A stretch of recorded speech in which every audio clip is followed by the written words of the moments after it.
거울을 보실 때마다 배가 나온 모습이 신경 쓰이시나요? 예전에 잘 맞던 바지가 이제는 허리춤에서 조이는 느낌 혹시 경험하고 계신가요? 오늘은 50대 이후 많은 분들이 겪고 계신 뱃살 고민에 대해 이야기를 나눠보려고 합니다. 그런데 놀라운 사실 하나를 먼저 말씀드리자면 여러분이 지금까지 알고 계셨던 뱃살 빼는 방법 중 상당수가 오히려 뱃살을 더 찌우는 원인이 될 수 있다는 점입니다. 지난주 건강 상담을 하던 중 만났던 김영숙 씨의 이야기를 들려드리겠습니다. 올해 63세이신 김 씨는 5년 전부터 배가 점점 나오기 시작했다고 하셨습니다. 처음에는 나이가 들면 당연한 거라고 생각하셨대요. 그런데 문제는 단순히 외모만의 문제가 아니었습니다. 건강검진에서 당뇨 전 단계라는 진단을 받으셨고 혈압도 조금씩 올라가기 시작했습니다. 병원에서는 복부 비만이 주요 원인이라고 했습니다.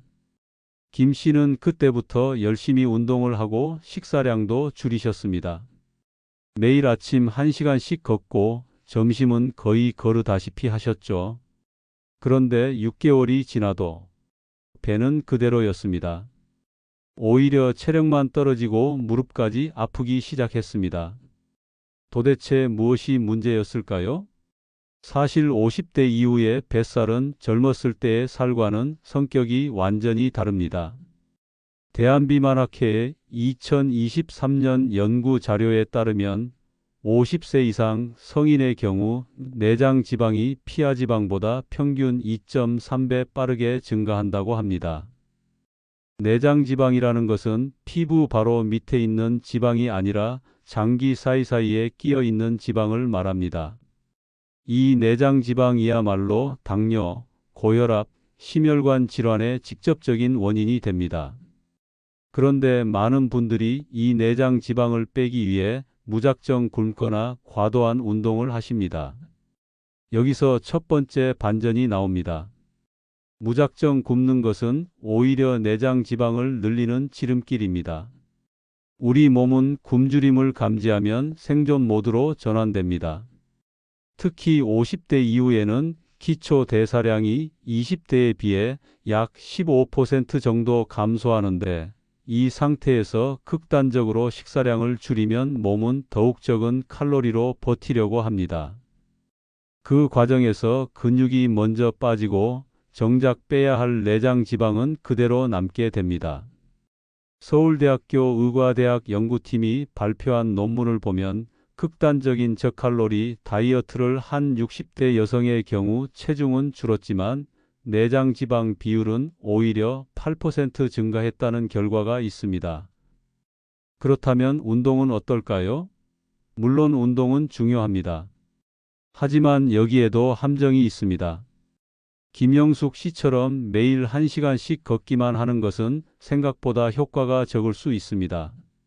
걷기 운동은 심폐 기능에는 도움이 되지만 50대 이후 급격히 감소하는 근육량을 유지하거나 늘리는 데는 한계가 있습니다. 근육량이 줄어들면 기초 대사량도 함께 떨어져서 똑같이 먹어도 살이 더 찌는 체질로 바뀌게 됩니다. 실제로 대한스포츠의학회 자료를 보면 유산소 운동만 하는 경우보다 근력 운동을 병행한 경우 내장 지방 감소 효과가 약 2.7배 높았다고 합니다.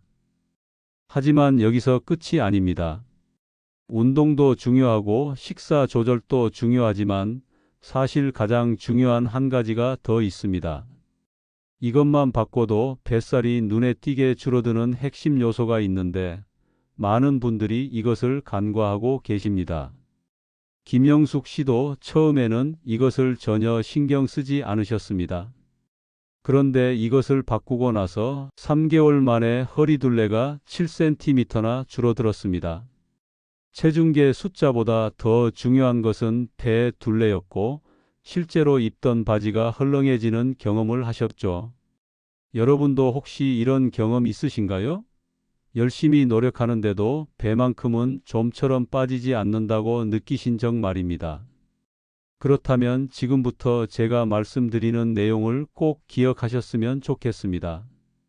왜냐하면 이것은 단순히 외모의 문제가 아니라 건강 수명과 직결되는 문제이기 때문입니다. 국민건강보험공단 자료에 따르면 복부 비만이 있는 60대의 경우 그렇지 않은 사람에 비해 심혈관 질환 발생 위험이 3.2배, 당뇨병 발생 위험이 4.1배 높았습니다. 뱃살은 그냥 불편한 것이 아니라 우리 건강을 위협하는 시한폭탄과도 같습니다. 그렇다면 도대체 무엇을 바꿔야 할까요? 운동도 하고 식사량도 줄이는데 왜 배는 그대로일까요? 여기에 대한 답을 찾기 위해 우리는 먼저 우리 몸의 생체 리듬을 이해할 필요가 있습니다. 많은 분들이 놓치고 있는 핵심이 바로 여기에 숨어 있습니다. 다시 김영숙 씨의 이야기로 돌아가 보겠습니다. 김 씨는 뱃살을 빼기 위해 아침 식사를 거르고 점심도 샐러드나 과일로 가볍게 먹었습니다. 저녁에는 남편과 함께 밥을 먹었는데 낮 동안 너무 배가 고팠던 탓에 저녁에는 평소보다 많이 먹게 되었습니다. 김 씨는 하루 총 칼로리는 줄였으니까 괜찮을 거라고 생각하셨습니다. 그런데 이것이 바로 함정이었습니다. 서울 아산병원 내분비내과 연구팀이 2022년에 발표한 연구 결과를 보면 같은 칼로리를 섭취하더라도 언제 먹느냐에 따라 내장지방 축적 정도가 완전히 달라진다고 합니다. 특히 저녁 8시 이후에 먹는 음식은 낮 시간대에 먹는 같은 음식보다 내장 지방으로 축적될 확률이 약 2.8배 높았습니다. 이유가 뭘까요? 우리 몸은 해가 지고 어두워지면 자연스럽게 휴식 모드로 전환됩니다. 이때 인슐린 민감도가 떨어지고 섭취한 음식이 에너지로 사용되기보다는 지방으로 저장되는 경향이 강해집니다. 그런데 더 흥미로운 사실이 있습니다. 단순히 저녁을 적게 먹는 것만으로는 부족합니다. 아침을 어떻게 먹느냐가 하루 종일의 대사 작용을 결정한다는 연구 결과가 있습니다. 미국 노스웨스턴 대학교 연구팀은 50세 이상 성인을 대상으로 한 실험에서 아침에 단백질이 풍부한 식사를 한 그룹과 탄수화물 위주의 식사를 한 그룹을 비교했습니다. 그 결과 아침에 단백질을 충분히 섭취한 그룹은 하루 종일 포만감이 유지되었고 저녁 과식을 하지 않게 되었습니다. 12주 후 이들의 평균 허리 둘레는 5.4cm 감소했고 내장 지방은 18% 줄어들었습니다. 여기서 두 번째 핵심이 나옵니다. 뱃살을 빼려면 무엇을 먹느냐도 중요하지만 언제 먹느냐가 더 중요할 수 있습니다. 김영숙 씨는 전문가의 조언을 받은 후 식사 패턴을 완전히 바꾸셨습니다.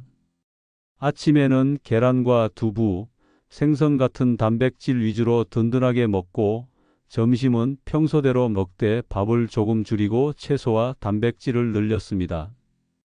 그리고 가장 중요한 변화는 저녁이었습니다. 저녁은 오후 7시 전에 먹고 양을 아침의 절반 수준으로 줄였습니다. 처음 2주는 저녁에 배가 고파서 힘들었지만 3주차부터는 몸이 적응하기 시작했습니다. 그런데 여기서 놀라운 일이 벌어졌습니다. 김 씨는 총 칼로리 섭취량을 크게 줄이지 않았습니다. 오히려 아침을 제대로 먹으면서 전체 식사량은 예전과 비슷했습니다. 단지 식사 시간과 비율만 바꿨을 뿐인데 3개월 만에 허리둘레가 7cm 줄어든 것입니다. 더 놀라운 것은 체력이 훨씬 좋아졌다는 점입니다. 예전에는 오후만 되면 피곤하고 졸렸는데 이제는 저녁까지 활기차게 보낼 수 있게 되었습니다. 하지만 식사 시간만 바꾼다고 해서 모든 문제가 해결되는 것은 아닙니다. 여기에 한 가지를 더 추가해야 진짜 효과를 볼 수 있습니다. 이것은 운동도 아니고 약도 아닙니다. 우리가 매일 하는 아주 당연한 행동인데 이것을 어떻게 하느냐에 따라 뱃살이 빠지는 속도가 완전히 달라집니다. 실제로 삼성서울병원 수면센터의 연구에 따르면 이것을 제대로 하지 못한 60대의 경우 같은 식단과 운동을 해도 내장 지방 감소 효과가 절반 이하로 떨어졌다고 합니다. 김영숙 씨도 처음에는 이 부분을 전혀 신경 쓰지 않았습니다. 그런데 전문가가 이것을 체크하고 개선하라고 권유한 후 정말 극적인 변화가 일어났습니다. 식사 시간을 바꾸고 이것까지 개선하니까 배가 눈에 띄게 들어가기 시작한 것입니다. 여러분도 혹시 이 부분을 놓치고 계신 건 아닌가요? 열심히 식사 조절하고 운동하는데도 뱃살이 빠지지 않는다면 바로 이 부분에 문제가 있을 가능성이 큽니다. 다음 챕터에서는 이것이 정확히 무엇인지 그리고 어떻게 개선할 수 있는지 구체적으로 알려드리겠습니다. 이것을 바꾸면 여러분도 김영숙 씨처럼 3개월 안에 확실한 변화를 경험하실 수 있을 것입니다. 바로 수면입니다. 여러분은 밤에 몇 시간이나 주무시나요? 그리고 깊게 잠드시나요? 아니면 자다 깨다를 반복하시나요? 많은 분들이 식사와 운동에는 신경을 쓰면서도 수면은 대수롭지 않게 생각하십니다. 나이 들면 잠이 줄어드는 게 당연하다고 여기시죠. 하지만 이것이야말로 뱃살이 빠지지 않는 가장 큰 이유 중 하나입니다. 김영숙 씨도 마찬가지였습니다. 매일 밤 11시쯤 잠자리에 들었지만 새벽 2시, 4시에 깨는 일이 잦았습니다. 화장실을 다녀오면 다시 잠들기 어려웠고 결국 5시간도 제대로 못 자는 날이 많았습니다. 아침에 일어나면 몸이 무겁고 머리가 멍했습니다. 그래도 낮에는 졸음을 참으면서 활동했고 밤이 되면 피곤한데도 잠이 잘 오지 않았습니다. 이런 악순환이 몇 년째 계속되었습니다.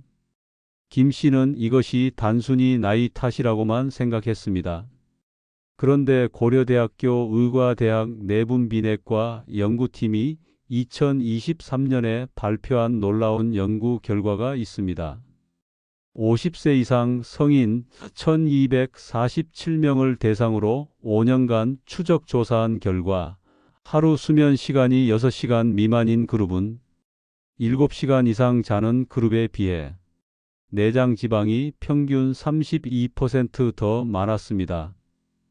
같은 식단과 비슷한 활동량을 유지했는데도 불구하고 말입니다. 더 충격적인 것은 수면의 질이었습니다. 자다가 자주 깨거나 얕은 잠을 자는 사람들은 깊게 자는 사람들보다 복부 둘레가 평균 8.3cm 더 컸습니다. 왜 이런 일이 벌어질까요? 우리가 잠을 자는 동안 몸에서는 굉장히 중요한 일들이 일어납니다. 특히 성장 호르몬이 분비되는데 이 호르몬은 아이들만 필요한 게 아닙니다. 성인에게도 매우 중요한 역할을 합니다. 성장 호르몬은 지방을 분해하고 근육을 유지하는 데 핵심적인 역할을 합니다. 그런데 이 호르몬은 주로 깊은 수면 단계에서 분비됩니다. 잠을 제대로 못 자면 성장 호르몬 분비가 줄어들고 그 결과 지방 분해가 제대로 이루어지지 않습니다. 여기에 더 큰 문제가 있습니다. 수면 부족은 식욕을 조절하는 호르몬에도 영향을 미칩니다. 잠을 못 자면 배고픔을 느끼게 하는 그렐린이라는 호르몬은 증가하고 배부름을 느끼게 하는 렙틴이라는 호르몬은 감소합니다. 서울대학교 의과대학 연구팀의 실험에 따르면 하루 5시간만 잔 사람들은 8시간 잔 사람들보다 다음 날 평균 385칼로리를 더 섭취했습니다. 특히 탄수화물과 단 음식에 대한 욕구가 크게 증가했습니다. 결국 수면 부족은 자동으로 과식과 잘못된 음식 선택으로 이어지는 것입니다. 김영숙 씨는 수면 전문가의 조언을 받아 수면 패턴을 개선하기 시작했습니다. 우선 침실 환경을 바꿨습니다. 커튼을 암막 커튼으로 교체해 방을 완전히 어둡게 만들었고 실내 온도를 18도에서 20도 사이로 유지했습니다. 자기 전 스마트폰 보는 습관도 끊었습니다. 대신 가벼운 스트레칭과 복식 호흡을 10분 정도 했습니다. 그리고 가장 중요한 변화는 저녁 식사 시간과의 연결이었습니다. 오후 7시 전에 식사를 마치니까 잠들 때쯤이면 소화가 끝나 있어서 편안하게 잠들 수 있었습니다. 처음 일주일은 큰 변화가 없었습니다. 하지만 2주차부터 조금씩 달라지기 시작했습니다. 새벽에 깨는 횟수가 줄어들었고 한 번 깨도 다시 잠드는 것이 수월해졌습니다. 3주차가 되자 거의 매일 6시간 이상 깊게 잘 수 있게 되었습니다. 그러자 놀라운 변화들이 나타났습니다. 아침에 일어났을 때 몸이 가벼웠고 하루 종일 에너지가 넘쳤습니다. 무엇보다 낮에 단 음식이나 군것질이 당기지 않았습니다. 자연스럽게 식욕 조절이 되는 것을 느꼈습니다. 그런데 여기서 중요한 질문이 하나 생깁니다. 수면만 개선하면 뱃살이 빠질까요? 안타깝게도 그렇지 않습니다. 수면은 매우 중요한 요소지만 이것만으로는 부족합니다. 왜냐하면 우리 몸에는 수면 외에도 뱃살 축적에 직접적인 영향을 미치는 또 다른 강력한 요인이 있기 때문입니다. 이것은 특히 50대 이후 여성들에게 더 큰 영향을 미칩니다. 김영숙 씨도 수면을 개선한 후 어느 정도 효과를 봤지만 여전히 아랫배 쪽 살은 쉽게 빠지지 않았습니다. 그래서 추가로 한 가지를 더 점검해야 했습니다. 바로 스트레스 호르몬입니다. 혹시 요즘 걱정거리가 많으신가요? 자녀 문제, 경제적인 부담, 건강 염려 같은 것들 말입니다.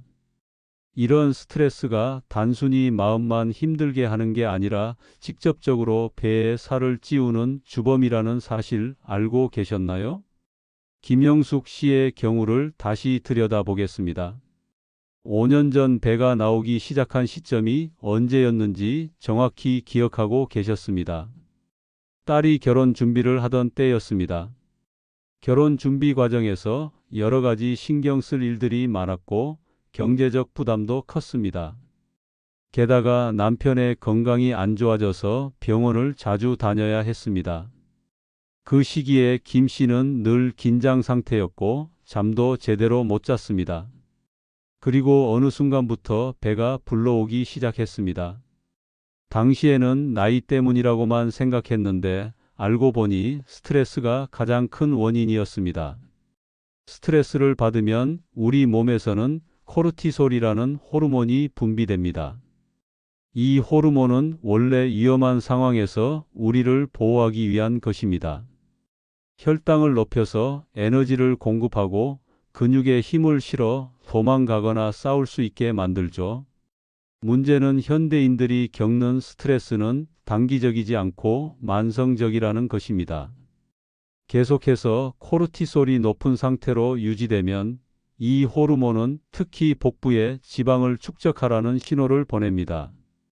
연세대학교 의과대학 내분비내과 연구에 따르면 만성 스트레스 상태에 있는 60대 여성의 경우 정상 그룹에 비해 내장 지방이 평균 41% 더 많았다고 합니다.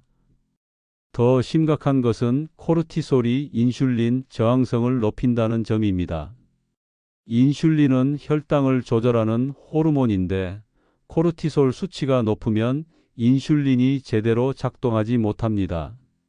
그러면 우리 몸은 더 많은 인슐린을 분비하게 되고 높아진 인슐린은 또다시 지방 축적을 촉진합니다. 특히 이 지방이 주로 쌓이는 곳이 바로 배입니다.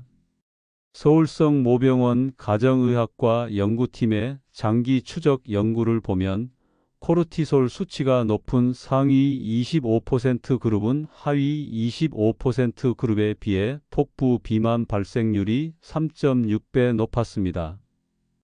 그렇다면 스트레스를 어떻게 관리해야 할까요? 많은 분들이 스트레스를 없앨 수 없다고 생각하십니다.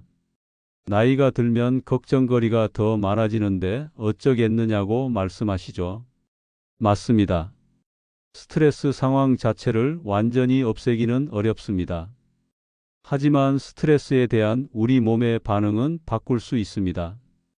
여기서 핵심은 스트레스 호르몬을 빠르게 내리는 방법을 아는 것입니다. 김영숙 씨는 전문가의 권유로 매일 20분씩 명상과 호흡 운동을 시작했습니다. 처음에는 반신반의했습니다. 가만히 앉아서 숨만 쉬는 게 무슨 소용이 있을까 싶었죠. 하지만 2주 정도 지나자 확실히 몸이 달라지는 것을 느꼈습니다.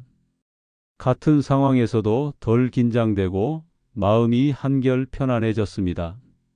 밤에도 잠들기가 훨씬 수월했습니다. 분당 서울대병원 정신건강의학과에서 진행한 연구를 보면 하루 20분씩 8주간 호흡 명상을 실천한 그룹의 코르티솔 수치가 평균 23% 감소했고 복부 둘레도 평균 3.2cm 줄었다고 합니다. 하지만 명상이나 호흡만으로는 여전히 부족합니다. 또 다른 중요한 요소가 있는데 바로 신체 활동의 강도와 방법입니다. 앞서 말씀드렸듯이 걷기만 하는 것은 한계가 있습니다. 그렇다고 헬스장에 가서 무거운 기구를 들어야 한다는 것도 아닙니다. 50대 이후에는 관절에 무리가 가지 않으면서도 근육을 효과적으로 자극할 수 있는 특별한 방법이 있습니다. 김영숙 씨가 실천한 방법도 바로 이것이었습니다. 여기서 흥미로운 점은 이 방법은 하루에 단 15분만 투자하면 됩니다. 매일 1시간씩 걷는 것보다 훨씬 적은 시간인데도 효과는 훨씬 큽니다.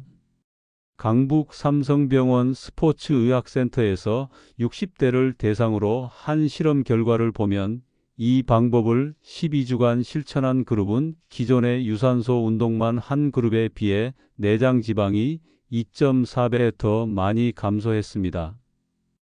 게다가 무릎이나 허리의 통증을 호소하는 사람이 거의 없었습니다. 그렇다면 이 방법은 도대체 무엇일까요? 그리고 어떻게 하루 15분만으로 그런 효과를 낼 수 있을까요? 여기에는 근육의 특별한 성질과 관련된 과학적 원리가 숨어 있습니다. 이것을 이해하면 여러분도 집에서 특별한 도구 없이 안전하게 뱃살을 뺄 수 있습니다.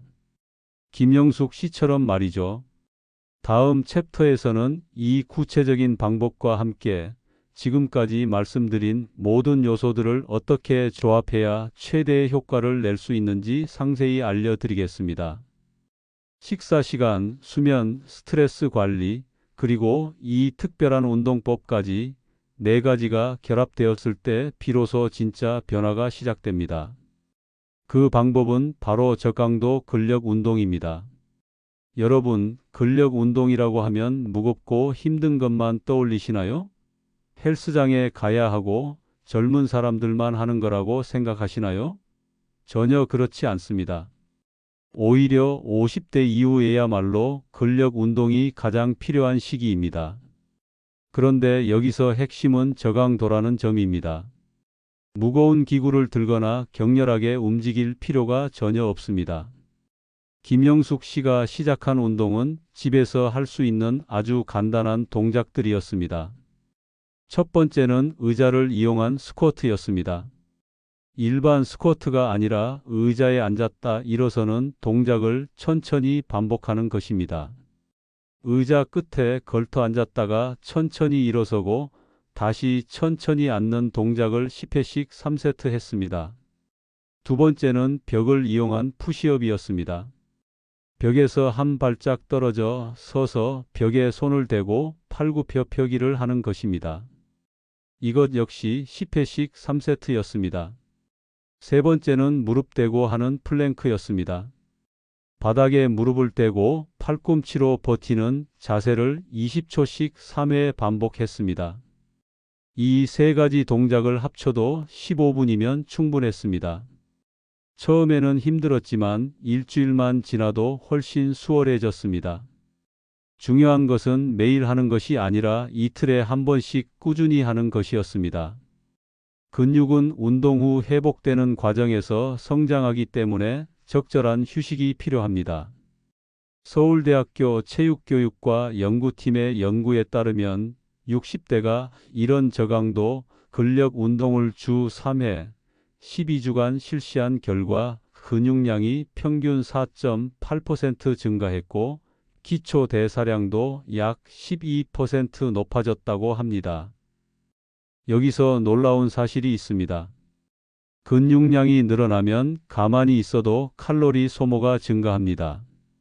근육 1kg은 하루에 약 13칼로리를 추가로 소모합니다. 반대로 지방 1kg은 고작 4.5칼로리만 소모합니다. 근육이 3kg만 늘어나도 하루에 약 40칼로리, 한 달이면 1200칼로리를 더 소모하게 됩니다. 이것은 밥 2공기에 해당하는 열량입니다. 아무것도 하지 않아도 자동으로 살이 빠지는 체질로 바뀌는 것입니다. 그런데 더 중요한 효과가 있습니다. 근력 운동은 특히 내장 지방을 타깃으로 공략합니다. 가톨릭 대학교 의과대학 스포츠의학과 연구를 보면 유산소 운동만 한 그룹은 피하 지방과 내장 지방이 골고루 감소한 반면 근력 운동을 병행한 그룹은 내장 지방이 집중적으로 감소했습니다. 내장 지방 감소율이 유산소만 한 그룹에 비해 2.3배 높았습니다. 바로 우리가 빼고 싶어 하는 그 뱃살이 집중적으로 빠진다는 뜻입니다. 김영숙 씨는 이 운동을 시작한 지 4주 만에 눈에 띄는 변화를 경험했습니다. 우선 계단을 오를 때 숨이 덜 찼습니다. 장을 보고 집에 올 때도 예전처럼 힘들지 않았습니다. 8주가 지나자 바지 허리가 헐렁해지기 시작했습니다. 12주 후에는 5kg짜리 쌀포대를 들어 올리는 것도 수월해졌습니다. 체중은 3kg 정도 줄었지만 허리 둘레는 무려 9cm나 감소했습니다. 체중보다 더 중요한 것은 어디에 있는 살이 빠졌느냐였습니다. 하지만 여기서 주의할 점이 있습니다. 근력 운동을 할 때는 반드시 올바른 자세로 천천히 해야 합니다. 빠르게 많이 하는 것보다 천천히 정확하게 하는 것이 훨씬 효과적입니다. 무릎이나 허리에 통증이 있다면 무리하지 말고 더 쉬운 동작부터 시작해야 합니다. 예를 들어 벽 푸시업도 힘들다면 벽에서 한 걸음 더 가까이 서서 하면 됩니다. 플랭크도 20초가 힘들다면 10초부터 시작해서 조금씩 늘려가면 됩니다. 그렇다면 이제 모든 퍼즐 조각이 맞춰졌습니다. 식사 시간 조절, 충분한 수면, 스트레스 관리, 그리고 저강도 근력 운동까지 이 네 가지가 어떻게 조합되어야 최고의 효과를 낼 수 있을까요? 단순히 네 가지를 따로따로 하는 것이 아니라 이것들이 서로 시너지를 내도록 하루 일과를 구성하는 것이 중요합니다. 김영숙 씨가 3개월 만에 극적인 변화를 경험할 수 있었던 비결도 바로 여기에 있습니다. 김영숙 씨의 하루 일과를 함께 들여다보겠습니다. 이것이 바로 여러분도 따라할 수 있는 실전 로드맵입니다. 아침 7시, 김 씨는 일어나자마자 물 한 잔을 마십니다. 그리고 가볍게 스트레칭을 5분 정도 합니다. 7시 30분에 아침 식사를 합니다. 계란 2개와 두부 1모, 그리고 나물 반찬과 김치를 먹습니다. 밥은 평소의 절반 정도만 먹습니다. 단백질이 풍부한 아침 식사로 하루를 시작하는 것입니다. 오전 10시쯤 가볍게 30분 정도 걷습니다. 이것은 소화도 돕고 혈당 조절에도 도움이 됩니다. 점심은 12시 30분에 먹습니다. 평소대로 먹되 밥을 조금 덜 먹고 채소와 단백질 반찬을 충분히 먹습니다. 오후 3시쯤에는 간단한 간식으로 견과류 한 줌과 과일을 먹습니다. 저녁은 오후 6시 30분, 반드시 7시 전에 마칩니다. 양은 아침의 절반 정도로 가볍게 먹습니다. 국과 채소 위주로 먹고 탄수화물은 거의 먹지 않습니다. 저녁 식사 후 1시간쯤 지나면 저강도 근력 운동을 합니다. 의자 스쿼트, 벽 푸시업, 무릎 플랭크를 15분 동안 합니다. 이 운동은 매일이 아니라 월, 수, 금요일에만 합니다. 운동이 없는 날에는 가볍게 산책을 20분 정도 합니다. 저녁 9시쯤에는 따뜻한 물로 샤워를 하고 명상과 호흡 운동을 20분 정도 합니다. 침실은 어둡고 시원하게 유지하고 스마트폰은 침실 밖에 둡니다. 10시 30분에는 잠자리에 듭니다. 이렇게 3개월을 보낸 결과 김영숙 씨는 놀라운 변화를 경험했습니다. 체중은 5.2kg 감소했고 허리 둘레는 11cm 줄었습니다. 하지만 더 중요한 변화는 건강검진 결과에서 나타났습니다. 당뇨 전 단계였던 혈당이 정상 범위로 돌아왔습니다. 혈압도 140에서 125로 떨어졌습니다. 중성지방 수치는 180에서 120으로 낮아졌습니다. 내장지방 수치는 무려 35%나 감소했습니다. 김 씨는 이제 예전에 입던 옷을 다시 입을 수 있게 되었습니다. 거울을 볼 때마다 기분이 좋아졌습니다. 하지만 가장 큰 변화는 삶의 질이었습니다. 아침에 일어나면 몸이 가볍고 활기찼습니다. 하루 종일 에너지가 넘쳤고 저녁까지 피곤하지 않았습니다. 무릎 통증도 거의 사라졌습니다. 계단을 오르는 것이 힘들지 않았고 손주들과 놀아주는 것도 수월해졌습니다. 무엇보다 자신감이 생겼습니다. 나이가 들어도 얼마든지 건강하게 살 수 있다는 확신이 생긴 것입니다. 여기서 중요한 포인트는 김영숙 씨가 특별한 사람이 아니라는 것입니다. 63세의 평범한 주부였고 특별한 재능이나 조건이 있었던 것도 아닙니다. 단지 4가지 원칙을 꾸준히 실천했을 뿐입니다. 첫째, 아침을 단백질 위주로 든든하게 먹고 저녁은 7시 전에 가볍게 먹는 식사 패턴입니다. 둘째, 하루 7시간 정도 깊은 수면을 취하는 것입니다. 셋째, 명상과 호흡으로 스트레스를 관리하는 것입니다.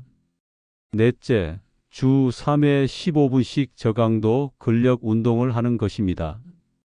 분당 서울대병원 가정의학과에서 진행한 대규모 연구를 보면 이 4가지를 모두 실천한 그룹은 한두 가지만 실천한 그룹에 비해 내장지방 감소 효과가 5.2배 높았습니다. 각각의 요소가 따로따로 작용하는 것이 아니라 서로 시너지를 내면서 상승 효과를 만들어냈기 때문입니다. 좋은 수면은 식욕 조절을 돕고 적절한 식사 시간은 수면의 질을 높입니다. 스트레스 관리는 과식을 방지하고 근력 운동은 스트레스 해소에도 도움이 됩니다. 모든 것이 연결되어 있습니다. 그렇다면 여러분은 어디서부터 시작하면 좋을까요? 4가지를 한꺼번에 시작하려고 하면 부담스러울 수 있습니다. 우선 한 가지부터 시작하세요. 가장 쉬운 것부터 시작하는 것이 좋습니다. 예를 들어 저녁 식사 시간을 7시 전으로 당기는 것부터 시작할 수 있습니다. 일주일 정도 적응되면 두 번째를 추가합니다. 수면 환경을 개선하고 일찍 잠자리에 드는 것입니다. 2주차에는 간단한 호흡 운동을 추가합니다. 3주차부터는 저강도 근력 운동을 시작합니다. 이렇게 단계적으로 하나씩 추가해 나가면 한 달 정도면 4가지 모두를 자연스럽게 실천할 수 있게 됩니다.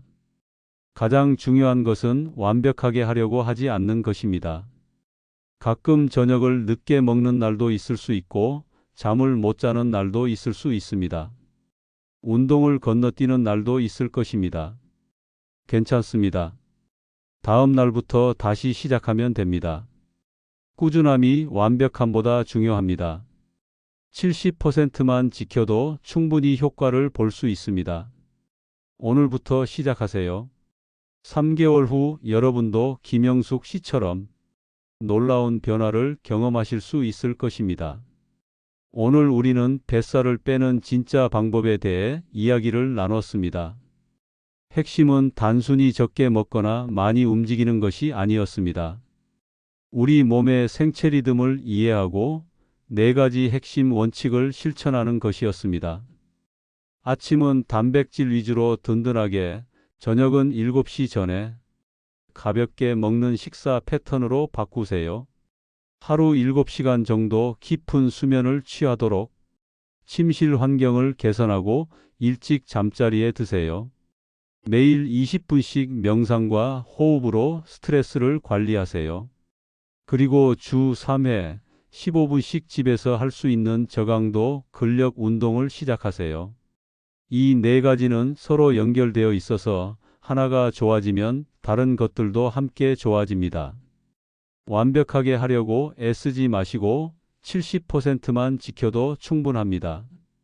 오늘부터 바로 실천하세요. 여러분도 3개월 안에 확실한 변화를 경험하실 수 있을 것입니다. 단순히 외모의 변화가 아니라 건강 수치의 개선과 삶의 질 향상까지 경험하실 수 있습니다. 여러분은 평소 뱃살 관리를 위해 어떤 노력을 하고 계신가요? 오늘 영상에서 가장 도움이 된 부분은 무엇이었나요? 댓글로 여러분의 경험과 생각을 나눠주시면 함께 배우는 시간이 될 것 같습니다.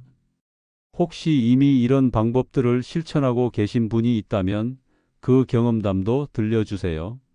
서로에게 큰 힘이 될 것입니다. 본 영상의 건강 정보는 참고용이며 개인의 건강 상태와 체질에 따라 다를 수 있습니다. 따라서 건강관리나 치료는 반드시 전문 의료진과 상담 후 진행하시기 바랍니다. 영상이 도움이 되셨다면 구독과 좋아요로 응원해 주세요. 여러분의 관심이 더 좋은 건강 정보를 꾸준히 전달하는 큰 힘이 됩니다. 저희는 앞으로도 한결같은 마음으로 어르신들의 건강한 삶을 위해 최선을 다하겠습니다. 오늘도 건강하고 행복한 하루 보내세요. 감사합니다.